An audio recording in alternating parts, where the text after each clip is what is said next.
I went on to do the show. The club owner came up to me and he said, "Did you see the paper?" And he showed me this newspaper, and there was a entertainment section, and right across the top was a picture of me in my white hat, and it said "anti-drilling activist to play at blah blah blah." And I thought that was cool. And then he opened the middle of the paper. He showed me that. He said, "Did you see the centerfold?" And showed me the centerfold. I know I don't look like a centerfold to you, but I am. And yeah. And there I was in my white hat. And that was pretty interesting. I thought that was really cool too. But he had a look of serious consternation on his face. And I said, "What's the problem?" He says, "Well, I leased my land to the gas company. My son leased his land to the gas company, and everybody who spends real money in this place works for the gas company. And now they won't come near this joint." So I said, "Well, listen, I'm sorry, but I didn't. It's not an ad or anything. It's a story somebody wrote." And I said, "Besides, I used to live in Pennsylvania, and the way I see it, there was first they took your lumber, then they took your coal, now they want your gas, and you always wind up poor." And he looked back at me without a moment's hesitation, and he said, "Yeah, but I'll be gone."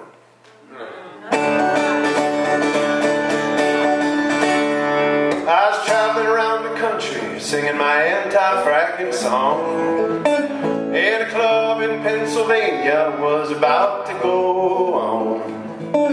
The club owner came over, got up in my face, said, "Don't sing that song, boy, not in my place." I said, "Don't you know your state is gonna wind up poor? When the corporation is done with you, they just walk out the door. First they took your lumber, and they took your coal, and by the time they get your gas, well, they'll probably have your soul." He looked at me like I was the dumbest thing he'd ever seen. He said, "I already leased my land to the gas company. Now I'm driving a BMW, living it up in my new home. And by the time it hits the fan, I figure, whoa, whoa, whoa, I'll be gone." He was singing, "I'll be gone, you'll be gone," singing our country's saddest song. Everything is fine as long as I get mine, and by the time it hits the fan, I'll be gone. Everybody's talking about global climate change. So much blah, blah, blah, oh, it hurts my brain. Scientists get paid to agree with the man, confusing us and keeping us from doing what we can. And those Wall Street tycoons, they got a big idea. They could sell us lies as long as the lies are totally unclear. You say, "That don't seem right," they say, "You got it all wrong." And by the time you know for sure, they figure, whoa, whoa, whoa, they'll be gone. They're singing, "I'll be gone, you'll be gone." They're singing our country's saddest song. Everything is fine as long as I get mine. By the time it hits the fan, I'll be gone.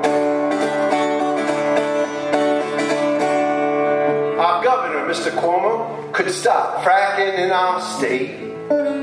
There's still time for truth and to put on the brakes. He's no dummy, he knows danger, but no stranger to the greed. Risking precious New York water for no good reason and no need. He thinks he knows where his interests lie. He could fight the corporation, but he just won't try. He's thinking about the White House and moving on, and by the time it hits the fan, he figures, whoa, whoa,